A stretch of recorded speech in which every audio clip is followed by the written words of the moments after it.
Every time she made a mention to hip-hop culture, it was something that was wrong with it.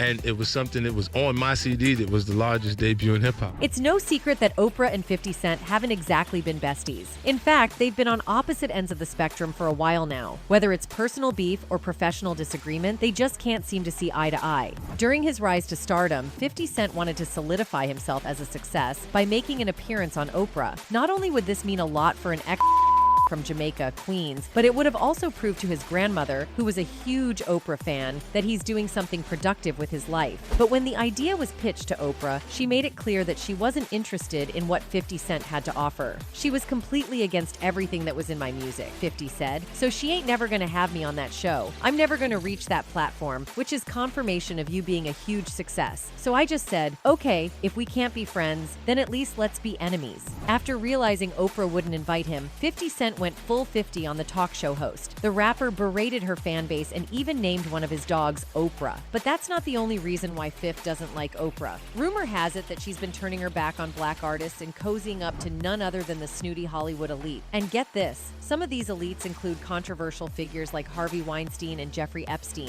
For context, Oprah was once close with Harvey, and she even showed him sympathy even though he is a disgusting man and deserves to rot in jail. But it's hard to understand why Oprah wanted to be best friends with someone like Harvey Weinstein. They had a very warm friendship, and the photos show. Some people actually believe that Oprah convinced some actresses to hook up with Harvey Weinstein. In fact, Rose McGowan tweeted out, "I'm glad more people are seeing the ugly truth of Oprah. I wish she were real, but she isn't." Meanwhile, Oprah has, in the past, attempted to speak out on Harvey Weinstein, but she never really gets to the point, and you can tell that she's trying to protect him. I think that this is I'm always trying to look for the rainbow in the cloud, whatever is the silver lining. And so I think this is a watershed moment. Of course, Oprah is trying to switch the narrative and make this about everyone else but Harvey. But we need to talk about the bizarre contrast in Oprah's behavior when it comes to dealing with people like Harvey versus dealing with someone like Michael Jackson. In early 2019, there was a documentary created about Harvey Weinstein titled Untouchable. It premiered at Sundance, but it didn't get a lot of media attention. And of course, Oprah didn't bring any attention to that documentary. But when it comes to the documentary about Michael Jackson, Leaving Neverland, Oprah decided to go and promote that everywhere. Oprah decided to hold a special show after the airing of Leaving Neverland. This decision raised questions about her motivations and the selectivity of her actions. She invited some of Michael Jackson's alleged victims to share their stories on her show, but noticeably omitted any plans to invite Harvey Weinstein's victims to discuss their experiences. This discrepancy raised eyebrows and invited speculation about Oprah's seemingly protective stance towards her friend Harvey Weinstein, while choosing to shine a spotlight on figures like Michael Jackson. What added an additional layer of intrigue to this situation was the fact that Harvey Weinstein was a convicted criminal, his guilt well established and publicized. The evidence against him was overwhelming, leaving no room for doubt about his actions. So why did Oprah seemingly avoid holding him accountable on her platform? The absence of any efforts to shed light on his story or provide a platform for his victims was perplexing and opened the door to accusations of selective justice. One couldn't help but feel a sour taste in their mouth when considering the timing and circumstances of Oprah's focus on Michael Jackson. It was worth noting that Jackson had passed away over a decade ago, rendering him unable to defend himself against the allegations brought forward on Oprah's show. Meanwhile, Harvey Weinstein remained alive and kicking, with numerous victims who had bravely come forward to share their harrowing experiences. So why did Weinstein's story not receive the same attention and scrutiny? It raised legitimate concerns about Oprah's motives and whether she was attempting to justify or protect individuals with a history of bad behavior. The stark contrast between the treatment of Michael Jackson and Harvey Weinstein cast a shadow of doubt over Oprah's intentions. It raised questions about her commitment to justice and her willingness to hold powerful figures accountable. With Weinstein's extensive list of victims and his criminal conviction, one would have expected him to be at the forefront of discussions surrounding AB and misconduct. Yet, Oprah's apparent silence on this matter left room for speculation and invited skepticism about her true intentions. Amidst the swirling controversies surrounding Oprah Winfrey's association with notorious figures like Harvey Weinstein and Jeffrey Epstein, the online sphere exploded with outrage. The accusations leveled against the renowned TV personality reached a crescendo, with some going as far as accusing her of orchestrating a sinister S-ring. Such shocking allegations against Oprah forced her into a corner, compelling her to address the rampant rumors that had spiraled out of control. "Just got a phone call that my name is trending, Winfrey wrote on Twitter, adding, and being trolled for some awful fake thing. It's not true. Haven't been raided or arrested. Just sanitizing and self-distancing with the rest of the world. Stay safe, everybody. Additionally, in the past, 50 Cent has accused Oprah of only targeting alleged predators who are black, while remaining silent on high-profile predators who are white. The rapper-actor also referenced Oprah's controversial interview with Michael Jackson's accusers, Wade Robson and James Safechuck. The sit-down was broadcast following the premiere of HBO's Leaving Neverland, which explored the long-standing essay Accusations against Jackson. I don't understand why Oprah is going after black men. No Harvey Weinstein, no Jeffrey Epstein, just Michael Jackson and Russell Simmons, 50 once wrote on Instagram. He then turned his direction to Gayle King, Oprah's close friend who conducted a televised interview with R.Kelly amid renewed outrage over his alleged AB. This ish is sad. Gayle hit R. Kelly with the Death Blow documentary. Every time I hear Michael Jackson, I don't know whether to dance or think about the little boy's butt, he wrote. These documentaries are publicly convicting their target. It makes them guilty till proven innocent. Now, aside from accusing Oprah of allegedly protecting offenders, 50 Cent has also called out the talk show host for being a Hollywood puppet and stealing from black actors. For context, Taraji indirectly put Oprah on blast for allegedly underpaying her in the new movie, The Color Purple. The drama unfolded during a press tour where Henson, embodying the character of Shug Avery in the much-anticipated film, laid bare the harsh truths of her Hollywood journey. The revelation that sent shockwaves through Tinseltown came when she made a teary-eyed appearance on Gayle King's Sirius XM show. It seems every time I do something and I break another glass ceiling, when it comes time to renegotiate, I'm at the bottom again. I'm tired, she said through tears. In a candid moment, Henson bared her frustrations further, challenging the industry's complacency. I've been getting paid and I've been fighting tooth and nail every project to get that same freaking quote. And it's a slap in the face when people go, oh girl, you work all the time, always work. Well, god damn it, I have to. It's not because I wish I could do 2 movies a year and that's that. I have to work because the math ain't mathing and I have bills, she said before adding, listen, I've been doing this for 2 decades and sometimes I get tired of fighting because I know what I do is bigger than me. I know that the legacy I leave will affect somebody coming up behind me. My prayer is that I don't want these black girls to have the same fights that me and Viola Davis, Octavia Spencer, we out here thugging it out. And almost had to walk away from Color Purple. Yes, ma'am. Who said what? Yes, ma'am. Yes, ma'am. Because you know what? Additionally, at a recent career retrospective hosted by the SAG-AFTRA Foundation, Henson expanded her thoughts and revealed that the pay issue nearly led to her not starring in The Color Purple. I'm really tired of black women having the same story, she said. Every time you achieve something really incredible, it's almost like the industry looks at it as a fluke. Like, that was like some one-time thing. Negotiating and fight tooth and nail to get what you made the last time. Where's my raise? I haven't seen a raise in my income since Proud Mary. In any case, the fact that Henson had chosen promotions for The Color Purple to air out these issues had those watching convinced it was a pointed complaint towards the film's producers, particularly Winfrey. The controversy went further when TikTok users began nitpicking 2 videos from a press event to promote The Color Purple. While analyzing the 2 women's body language, TikTokers became convinced Henson and Winfrey did not get along and that the Shug Avery actress looked gloomy and uncomfortable around her producer. Taraji and quickly looks away. And I look at Taraji, look at her legs. She locks it away from Oprah, looking up, fluttering her eye, trying to hold back tears.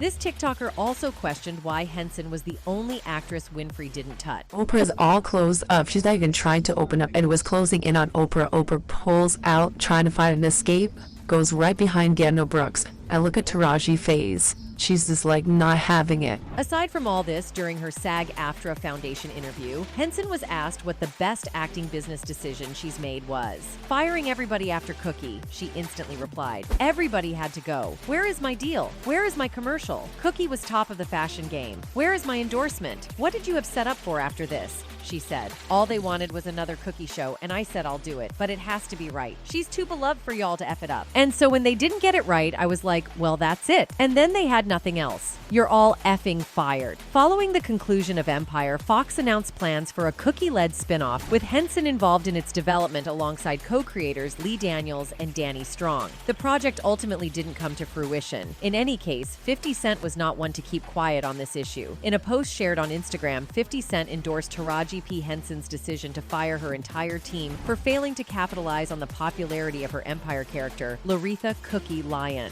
Alongside a screenshot of a Deadline article reporting on Henson's recent comments, which she made during a chat for the SAG-AFTRA Foundation, Power producer 50 Cent praised her decision and invited her to work on something together. They dropped the ball, F them Taraji P. Henson. He wrote, "I'm ready to work. Let's get it." Now, to prove he's serious about giving Henson an opportunity to build her career back up, the Queens native hopped on Instagram with a post of himself in a restaurant and a caption that mentioned Stars gave Mary a nice salary to appear in the Power universe. Someone called me today thinking I was BSing about working with Taraji P. Henson till I told them what I made Stars pay Mary J. Blige to be on Ghost. I ain't out here effing around, 50 wrote. Mary currently plays Monet Stewart Tejada in Power Book 2, Ghost in what is her first ever regular TV role. She was reportedly paid $400,000 per episode, making her one of the highest paid women on TV and more than what Henson was receiving on Empire. Anyway, 50 Cent has also been vocal about defending Monique from Oprah. Last year, he launched a campaign to help revive Monique's acting career and recalled a private conversation he had with Tyler Perry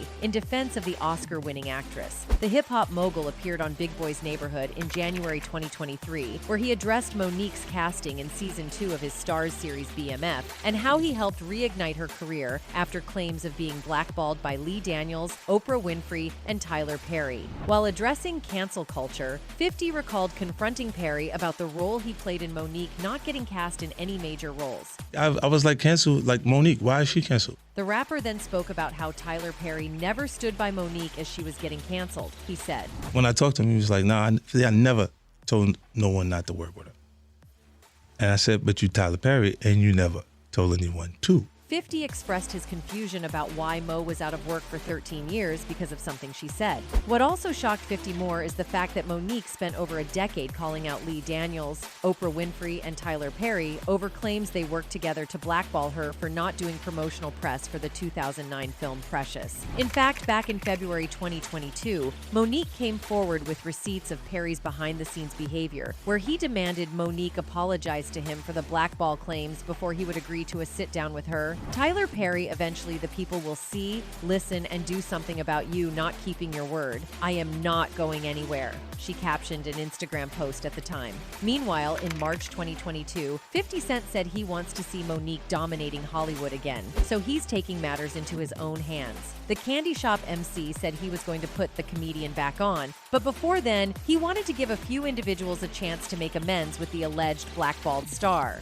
I'm sure Oprah Winfrey and Tyler Perry would not want to continue to allow their influence to damage Monique's career, and this has went on for way too long, 50 wrote. So now would be a great time to apologize because I'm gonna put her back on. I don't miss. 50 Cent has been lobbying for Monique's Hollywood return since watching the comic perform live during Super Bowl weekend. After praising her Fire show, he chastised fans for canceling the Parker's actress and shared his desire to see her back on top once more. We only supposed to cancel that ish ain't good for the culture. We need you to win again now, Monique, he once said on Instagram. For context, Monique first revealed that she had been blackballed in May 2017 during an appearance at the Apollo Theater in Los Angeles, several years after she won the Academy Award for Best Supporting Actress for her role in 2009 movie Precious. After that win, Monique claimed she felt the entertainment industry had given her a raw deal, including passing her up on jobs, and that Daniels, who directed Precious, later told her that she'd been blackballed after she refused to campaign for the movie during parts of the 2010 award season. She did that because she felt she was not being fairly treated by being asked to promote the show overseas without being compensated. She told The Hollywood Reporter in 2015.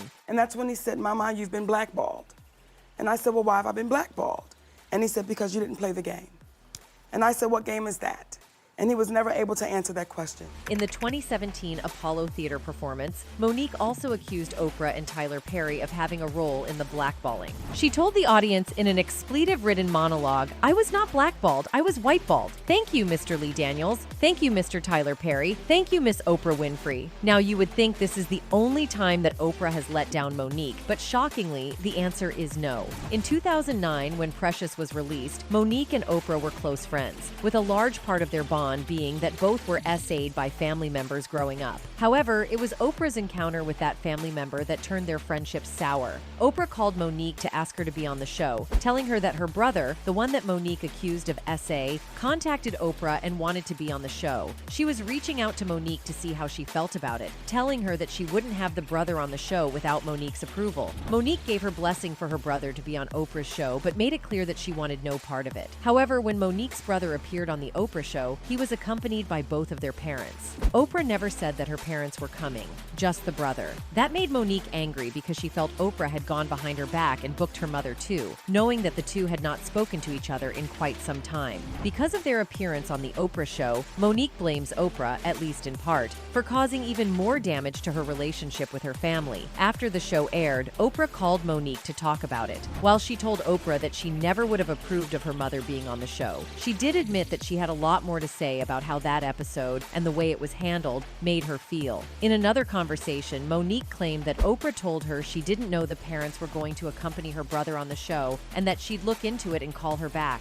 She never called her back. Fast forward to Lupita Nyong'o's Oscar party, which happened to be the next time Monique was face-to-face with Oprah. When it was Monique's turn to speak, as each of them gave Lupita advice during the party, she instead turned to Oprah and let loose. In front of everyone in the room, Monique told Oprah, "Sister, you and I have to have a conversation." That's when Monique unloaded, telling Oprah that she felt betrayed by her friend and that she was angry that Oprah would have her mother on the show without her approval. Oprah apologized, telling Monique, "If you think I did something to offend you, I want to apologize." That wasn't enough for Monique, who had clearly been carrying this anger for quite some time. She didn't believe that Oprah's apology was sincere and then began blasting her for issuing an insincere apology. But hold on, folks, because this is not the first time that Oprah has used her talk show to make someone feel uncomfortable. A while back, Oprah found herself embroiled in controversy over a resurfaced clip from a 2004 episode of The Oprah Winfrey Show. The episode featured a segment with teenage celebrities Mary-Kate and Ashley Olsen, where Oprah's line of questioning veered into sensitive territory.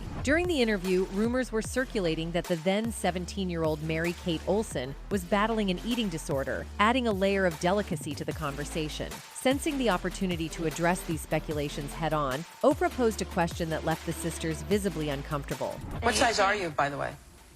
Size? Yeah, I was like, I'm really sure. You're not sure? Girls and, you know. That's so interesting. The studio audience responded with laughter, but the discomfort remained apparent. Mary-Kate chimed in, emphasizing that their focus was not on their size and remarking that their story would be different if they were indeed fixated on such matters. As the clip resurfaced on TikTok, viewers quickly took notice of the uncomfortable nature of the interview. Many expressed their concerns and criticisms, questioning the appropriateness of Oprah's line of questioning and the potential insensitivity in light of Mary-Kate's rumored battle with an eating disorder. In addition to this, Oprah has also been called out for embarrassing Toni Braxton during her talk show. You see, at the time, Toni Braxton experienced a dramatic downturn in her career. Suddenly, she encountered a series of devastating setbacks, including financial hardship and a severe illness. There have been speculations suggesting a possible connection between her downfall and Oprah Winfrey. However, people have questions in their minds about how they both are connected. I was in shock. Do you take responsibility for the situation that you're in right now? 100%. 100%. 100%.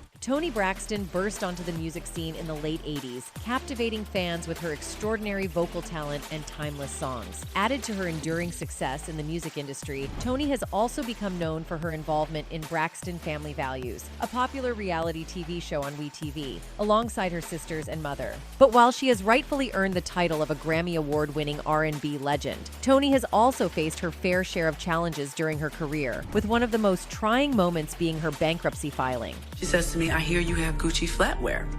I'm Oprah Winfrey and I don't have Gucci flatware. In a revealing interview on VH1's Behind the Music, Toni candidly discussed the bankruptcy situation and how it was received by the public and fellow celebrities. During the same period when she was grappling with financial difficulties, Toni appeared on the Oprah Winfrey Show. As is customary for guests on Oprah's show, she anticipated questions about her then-current situation. However, Toni was taken aback by Oprah's unexpectedly tough line of questioning, leaving her in a state of disbelief. I read that you were upset about stories that your overspending caused. During this interview, viewers perceived Oprah's questions as indirect criticism of Toni's spending habits, with the implication that Toni's extravagant expenditures were a significant factor in her bankruptcy. In response to Oprah's perceived rudeness, Toni replied, "She was so frickin' mean to me. I was in shock." Toni openly acknowledged her deep respect and affection for Oprah before the interview took place, expressing that she had never anticipated Oprah would be as critical as she turned out to be during their conversation. She said, "I couldn't believe it because I loved her so much. I admired her and looked up to her, and she pretty much reprimanded me." According to Braxton's recollection, Oprah's disapproval didn't stop there. Toni remembered Oprah saying something along the lines of, "I've heard you have Gucci flatware, whereas I, Oprah Winfrey, do not own Gucci flatware." This comment left the star of Braxton Family Values feeling significantly diminished. "What do you mean?" And immediately, she made me feel this big. Despite the drama and controversies surrounding her, Oprah managed to elevate her public image, garnering awards and praise for her charity work. In 2013, she even received the Presidential Medal of Freedom from President Obama, showcasing her resilience amidst the scandals and debates. But even though she seems to have managed to sneak past the consequences of her actions, one person will surely never let her have peace for all she has allegedly done, and that is 50 Cent. The rapper will continue exposing her evil ways until she is held accountable. Anyway, that's it for this video, folks. Bye.